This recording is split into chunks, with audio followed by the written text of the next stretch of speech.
Okay जान, तो हम पढ़ रहे थे, हमारी पोएम जो थी वो हमारी कंटिन्यू पढ़नी है आपको। हमने यहाँ तक पढ़ा, हम पढ़ रहे हैं इसमें आगे नेक्स्ट जो है आगे की पोएम हम इसी में पढ़ रहे हैं और हम एक साथ पढ़ के इसको कंप्लीट करेंगे।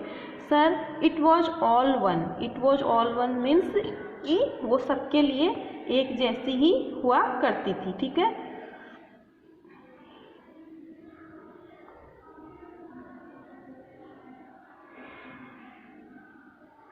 तो क्या कहा जा रहा है कि she says that she was the silly childish women, she say that she was the silly childish women. वो अपनी पत्नी के बारे में ये कहता है कि वो एक तरीके की बचकाना और बच्चों की जैसी हरकतें करने वाली औरत थी। हु इम्प्रेस्ड इजीली, जो जल्दी ही इम्प्रेस हो जाती थी। एंड प्लीज, प्लीज मीन्स खुश हो जाती थी।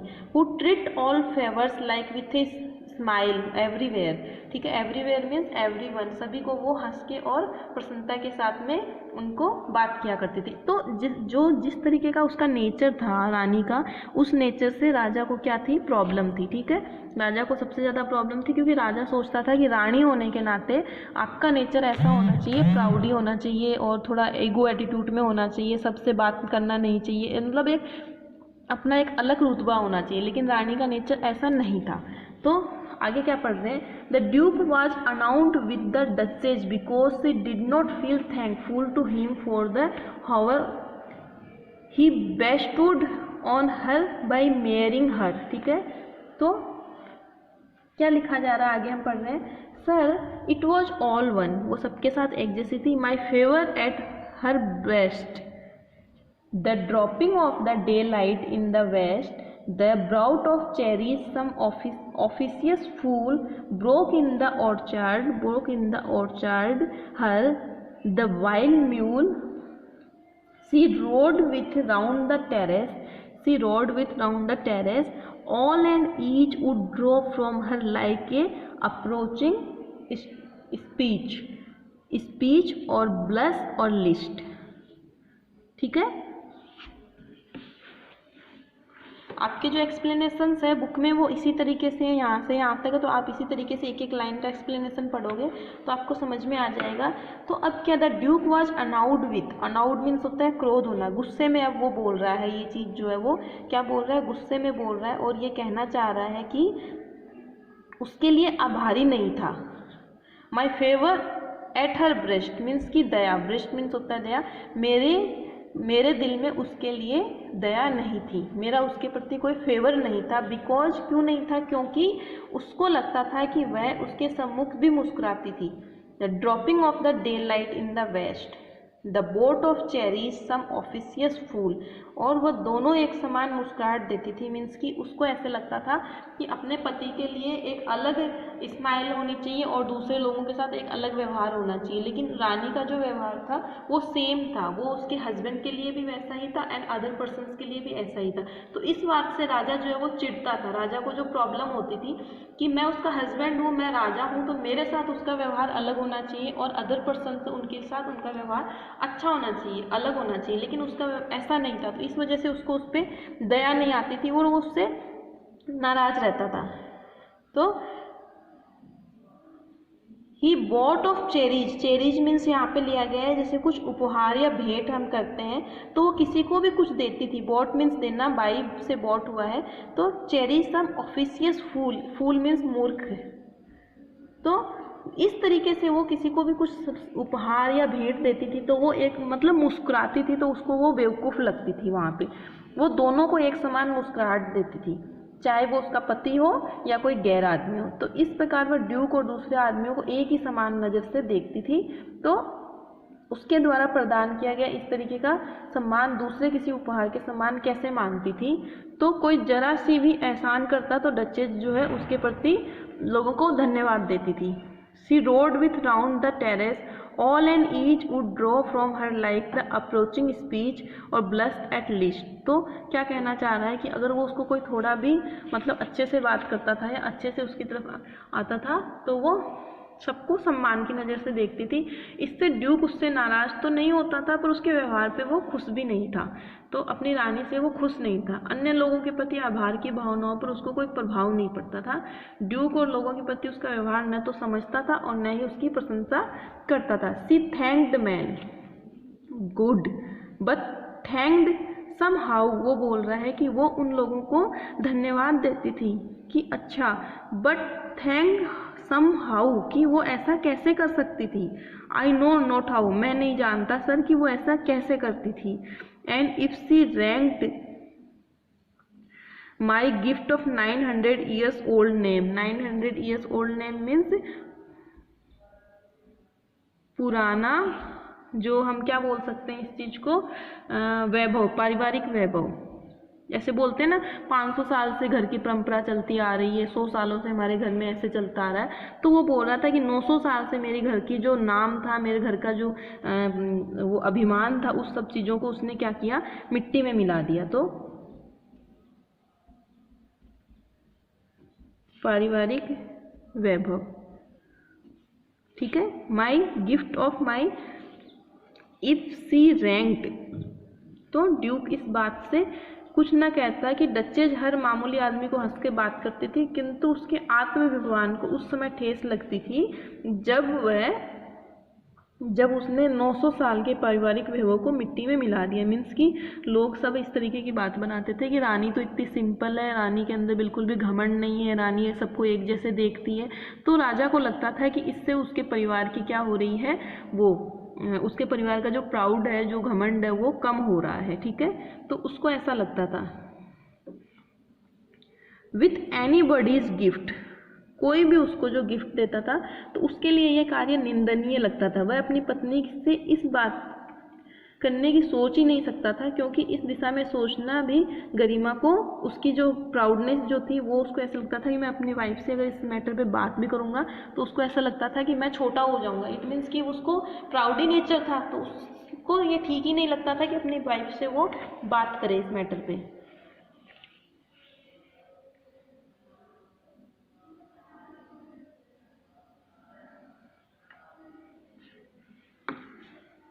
ठीक है। तो if anybody gift she thanked man good but thanked somehow, वो ऐसा कैसे कर सकती है, वो सभी के साथ कैसे ऐसे बात कर सकती है। आई नो नॉट हाउ, मैं नहीं जानता वो ऐसा क्यों करती थी। फिर उसने कहा कि जो 900 सालों की मेरे घर की जो परंपरा थी, मेरे घर का जो वैभव था, वो उसने सब कुछ मिट्टी में मिला दिया। एंड विथ एनीबॉडी गिफ्ट, जो भी कोई उसको गिफ्ट देता था तो इतना प्राउडी और इतना घमंडी था कि उसको ऐसे लगता था कि अपनी वाइफ से बात करना भी उसको अपनी नाक कटवाने जैसा लगता था। ड्यूक अपनी मरी हुई पत्नी को जन साधारण से घुलना मिलना या उच्च परिवार का अपमान समझता था। तो उसको ऐसा लगता था कि ये उसके परिवार का अपमान है। वुड स्टॉप टू ब्लेम, तो वो इस तरीके से would stop to blame this sort of thrilling.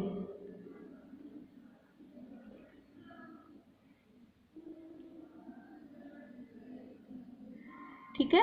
तो क्या समझ में आया यहाँ पे, वुड स्टॉप टू ब्लेम, तो इस तरीके से वो यहाँ पे कहना चाह रहा है कि घुलना मिलना जो भी था उसको बिल्कुल भी पसंद नहीं था, और वह चाहता नहीं था कि उसकी वाइफ होते हुए वो सभी लोगों से इस तरीके से बातें करे। ठीक है। और वो कहना चाह रहा है कि वो इस तरीके का आदमी है कि वो कभी भी नीचे झुकना नहीं चाहेगा।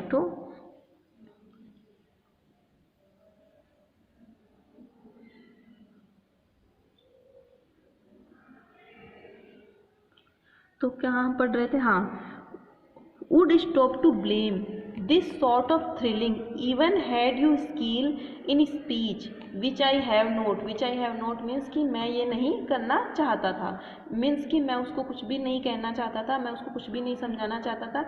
वो यहाँ पे एक घमंड में बोल रहा है कि मैं एक हस्बैंड होते हुए मैं उसके आगे ये सब बातें क्यों, to make your will quite clear to such at one and say just this or that in your disgust me. तो मुझे लगता है, डिस्गस्ट मीन्स होता है बुरा लगना, ठीक है। तो मुझे ऐसे लगता था कि मैं एक हस्बैंड होने के नाते मैं उससे ये सब बात कैसे करूं। Here you miss or these exceed the mark and if she let herself be a lesson so not playing set. वो बोल रहा है कि if she let herself, अगर वो उसको कुछ सिखाए या समझाए तो उसको लगता है कि वो उसकी अपनी खुद की ही इंसल्ट कर रहा है। Her wits to yours forsooth and made excuse. Even then would be some stopping. I choose never to stop. फिर मैंने ये चूज किया कि मैं उसको कभी कुछ भी नहीं कहूँगा, वो जिस तरीके की है वो उस तरीके से ही रहे। और वो मतलब उसको ऐसे लगता था कि उसको उसके सामने रिक्वेस्ट करना है, उसको समझाना, अपनी पत्नी के आगे कोई बात को रखना, इट मीन्स कि उसको ऐसे लगता था कि वो अपनी ही तौहीन कर रहा है, अपनी ही इंसल्ट करवा रहा है, ठीक है। ओ सर, फिर बोल रहा है oh sir, she smiled no doubt whenever I passed her. बोलता है कि जब भी मैं उसके पास से गुजरता था कि नो डाउट वो मुझे स्माइल भी देती थी, but who passed without much the same smile. लेकिन कोई दूसरा भी उसके पास से गुजरता था तो वो सेम तरीके की स्माइल ही उनको दूसरों को भी दिया करती थी। दिस ग्रू, और ये बढ़ता गया। इस चीज़ से वो क्या हुआ, इरिटेट हो गया। राजा जो है वो काफ़ी ज़्यादा इरिटेट हो गया और परेशान हो गया। आई गेव कमांड्स, और एक दिन मैंने क्या किया, आदेश दे डाला। क्या आदेश दे डाला यहाँ पे, वो अपनी पत्नी को मरवा देता है। Then all smiles stop together, और जो जितनी भी स्माइल्स थी उसके चेहरे की, जो भी मुस्कुराहटें थी उसकी रानी की, वो सारी क्या हो गई, स्टॉप टुगेदर, सारी एक साथ ही ख़त्म हो गई। इट मीन्स कि उसने अपनी ही पत्नी को मरवा दिया। देखो किस तरीके का राजा था, इतना अभिमानी था, इतना घमंडी था कि उसको ऐसे लगता था कि एक स्त्री से बात करना अपने शान के विरुद्ध है। ऐसा करने से उसको अपना ही इंसल्ट होना पड़ता था। तो वो ड्यूक को बताता है कि यद्यपि वह जब भी सामने से जाता था तो वो उसके लिए मुस्कुराती तो थी, परंतु वैसी ही मुस्कान वो हर व्यक्ति से मिलती थी जो उसके पास से जाता था। वह अपने पति के मुस्कुराने में कोई विशेष बात नहीं थी। यह बात ड्यूक को बहुत अखरी और बहुत ज़्यादा उसको क्या हो गई, हर्ट कर गई। जैसे जैसे समय बीतता गया डचेज इस प्रकार का व्यवहार बढ़ता गया डचेज का, और ये असह्य हो गया। ड्यूक ने इस समस्या का स्थायी हल खोजने का निश्चय कर लिया। बड़े अभिमान के साथ ड्यूक दूत को बताता है कि उसने अपनी पिछली डचेज की समस्या का समाधान कैसे किया। इट मीन्स कि उसने उसको मरवा दिया। जीवन के प्रति डचेज का दृष्टिकोण बहुत ही गलत था, तो यह देखते हद से ज़्यादा बढ़ता जा रहा था। तो एक दिन उसने सब कुछ समाप्त कर दिया। आई ऑर्डर्ड, मैंने आज्ञा दी, फिर सारी मुस्कान एक साथ ही समाप्त हो गई। देयर सी स्टैंड, कि अब क्या कहना चाह रहा है कि उसकी हत्या करवा दी और या फिर उसको कैंटोनमेंट में या फिर कहीं पे उसको बेच के मरवा दिया। तो ज़्यादातर जो यहाँ पे अनुमान लगाया गया वो यही लगाया गया है कि उसको मरवा दिया गया। देयर सी स्टैंड मीन्स जहाँ पे वो अभी तस्वीर है। एज इफ अलीव, अगर आज वो जिंदा होती।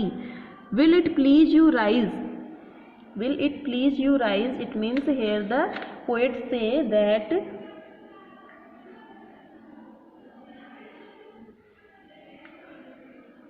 We will meet the company below then.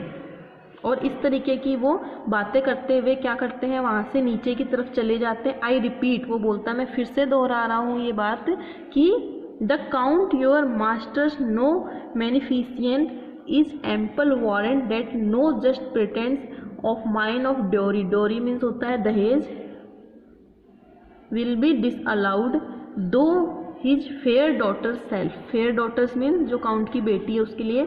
As I avowed at starting it's my object, nay we will go together down, दोनों साथ में नीचे जाते हैं। नोटिस नेपच्यून थ्रॉट्स taming a sea horse thought a rarity which Claus of Isenberg cast and rose of me. ठीक है, अब ये लाइन में लास्ट की आपको समझा देती हूँ। तो इसमें क्या कहा जा रहा है, इसमें ये कहा जा रहा है कि इस तरीके से जब वो अपनी पत्नी को मरवा देता है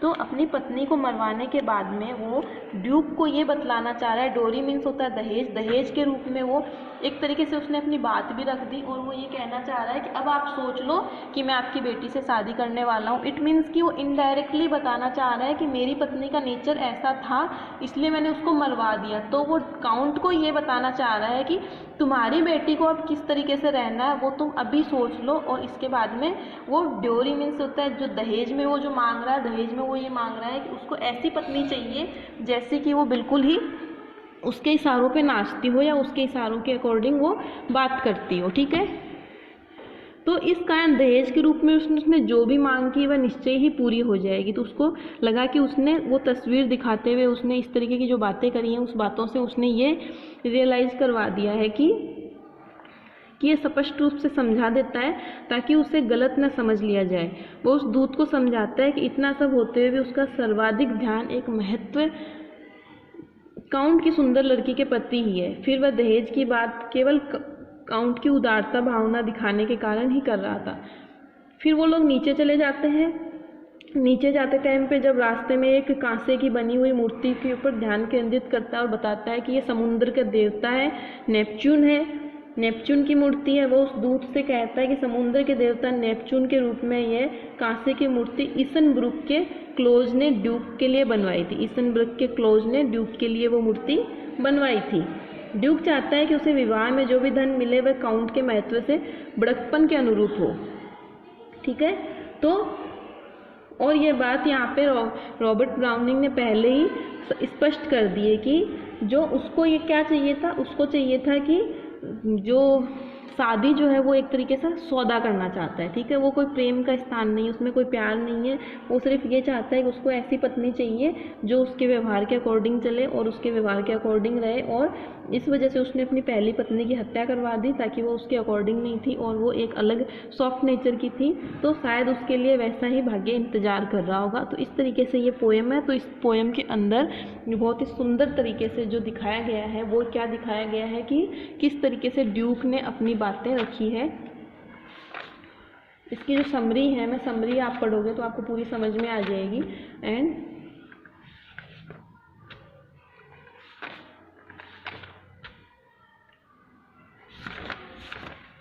एक चीज़ मैं आपको बता दूं, जितने भी आप इनके एक्सप्लेनेशंस पढ़ोगे तो इनके अंदर जो क्रिटिकल नोट्स होते हैं, क्रिटिकल नोट्स के ऊपर आपको सबसे ज़्यादा ध्यान देना है।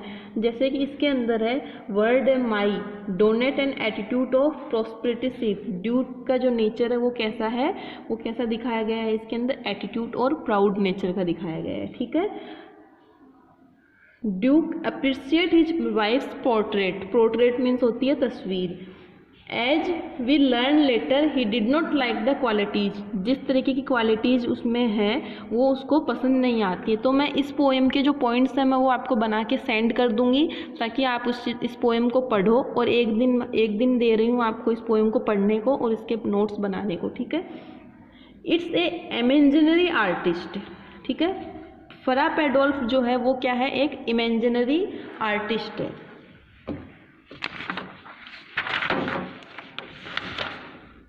फरा पेडोल्फ इज ए इमेजिनरी आर्टिस्ट। कहाँ पे है नाम, फरा पेडोल्फ, ये रहा। ठीक है, तो ये क्या है, एन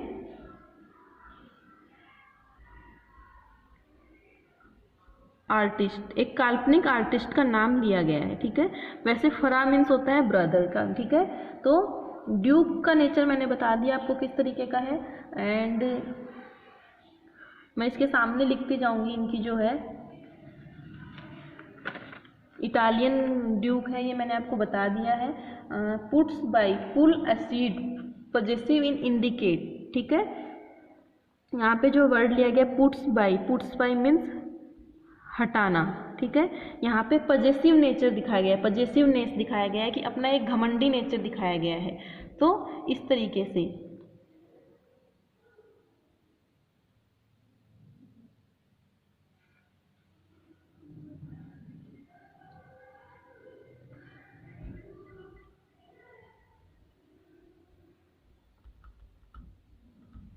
possessiveness is indicate, स्वामित्व जिसको बोलते हैं, मीन्स की घमंड में दिखाना है कि इसको सिर्फ मैं ही हाथ लगा सकता हूं, इस तरीके से। ठीक है, तो ये हो गया। आगे है इट वॉज नॉट चीक। यहाँ क्या है, ये है कि it was not her husband's patience only called that spot of joy into her duchess cheek. तो the blush was occasioned by some calculates. Blush जो है उसके चेहरे के ऊपर चमक जो है वो उसके हस्बैंड की वजह से नहीं है, वो उसके नेचर की वजह से है। ठीक है, तो ये हो गया। आगे हम देखते हैं डचेस का जो नेचर है वो कैसा है, इनोसेंस है, वो बिल्कुल ही दयालु है। ठीक है, INNOCENC, इनोसेंस मीन्स दयालु नेचर की है। ठीक है,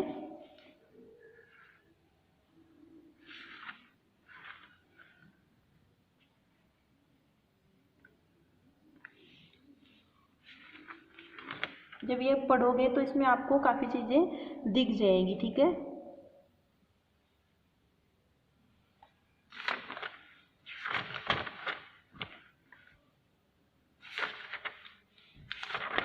अब मैं आपको पोएम्स के ये बता रही हूँ आपको। 3rd नंबर,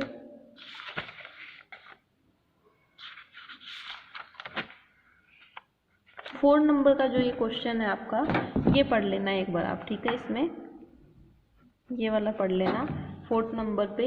इसमें आ जाएगी ड्रामेटिक मोनोलॉग क्या होता है, रेनेसियंस स्टडी आ जाएगी, brief character sketch of Duke का करेक्टर स्केच आ जाएगा, ब्रिविटी एंड सिंप्लिसिटी आ जाएगी, पोइट्री की क्वालिटी आ जाएगी, और इसके अलावा मैं आपको कुछ पॉइंट्स और भी बता दूंगी, ठीक है।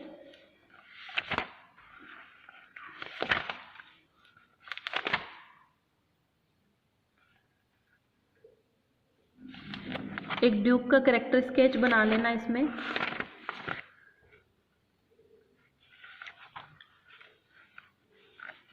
ठीक है, तो ये पोएम आई थिंक आपको समझ में आ गई होगी अच्छे से। इसमें एक राजा है, अपनी रानी की तस्वीर के बारे में उसको बता रहा है जिसकी बेटी से वो शादी करने वाला है, और उसका शॉर्ट में मैं आपको समझा देती हूँ। वो उसका तरीका बताने का इस तरीके से है ताकि वो एक इनडायरेक्टली वो ये भी बता रहा है कि वो किस तरीके की नेचर की वाइफ चाहता है, कि उसकी जो पहली वाइफ थी उसका नेचर ऐसा था तो उसने इस वजह से उसको मरवा दिया। तो अब आप सोच लो कि आपकी बेटी से मैं शादी करने वाला हूँ तो उसको किस तरीके से मेरे साथ रहना है और उसका नेचर किस तरीके का होना चाहिए। तो ये दोनों चीज़ें इसके अंदर वो इनडायरेक्टली बता रहा है ताकि वो अपनी बात भी कह दे रहा है और अपना ये स्वामित्व भी दिखा रहा है, ठीक है। तो समरी के अकॉर्डिंग अगर आप देखते हो तो एक महल है जिसमें संदेशवाहक आया, ड्यूक काउंट की बेटी से विवाह करने की बातचीत कर रहा था। ड्यूक विदूर था, वह अपने मेहमान से अपने परिवार की पोर्ट्रेट गैलरी में ले गया। वह अपनी पिछली और मृत तस्वीर के पास गया और पर्दा हटाया और उस चित्र के बारे में बताने लगा। यह एक अति सुंदर चित्र था तथा इसे कलात्मक तरीके से बनाया गया था, ठीक है। ये देखो यहाँ पे बनाया गया था कि ऐसा लगता था कि उसकी पत्नी अभी भी जिंदा है। यह चित्र फायर पेडाल्फ ने बनाया था। इसे बनाने में बहुत कम समय का श्रम लगा था, जो हमने पढ़ा। ड्यूक ने तुरंत ही उसे बताया कि उसने जानबूझकर फ्रायर के द्वारा चित्र बनवाने की बात कही। ऐसा इसलिए कहा कि डचेस का गहन भावना भरा चेहरा, जो सदा ही देखने वालों को आकर्षित करता है, स्पष्ट हो जाए कि लोगों के चेहरे की मुस्कान में ड्यूक के प्रति प्रेम के अतिरिक्त और कुछ भी कल्पना कर लेते हैं। वे हिम्मत होती तो उसके बारे में प्रश्न पूछते, लेकिन वो राजा है इसलिए उससे वो पूछ नहीं सकते। एक पादरी के पेंटर होने के बाद जानबूझकर कल्पना पर रोक लग जाती है कि कहीं चित्रकार और डचेस के बीच में कोई गुप्त प्रेम तो नहीं है, ठीक है। देखने वाले को यह स्पष्टता कि डचेस के चेहरे की मुस्कान का कारण रंगशाला में मात्र ड्यूक की उपस्थिति नहीं था, ठीक है। यह एक गहन आनंद का घोतक है, लेकिन इसका कारण पेंटर के द्वारा कहीं कोई बात भी हो सकती है। या तो उसने उसकी ओढ़नी या उसकी कलाई इतना न ढके, यह कहकर उसके सुंदर चेहरे पे लाली हो कि कैनवास पे उतारना असंभव है। छोटे कथन पर भी वह मुस्कुरा देती थी, जैसा कि मैंने आपको भी बताया है। उसकी प्रकृति में भोलेपन तथा आनंद के भाव उसके चेहरे से टपकते थे। वह हर किसी के प्रति सच्चे मन से सरल मुस्कान प्रदर्शित कर देती थी। वह व्यक्ति में छोटे बड़े में कोई अंतर नहीं करती थी। वह हर बात में प्रसन्न हो जाती थी। वह व्यक्ति उसकी कर्तव्यता की भावना को पा सकता था। वह अपने पति के प्रति भी इसी प्रकार के मुस्कान को प्रदर्शित करती थी।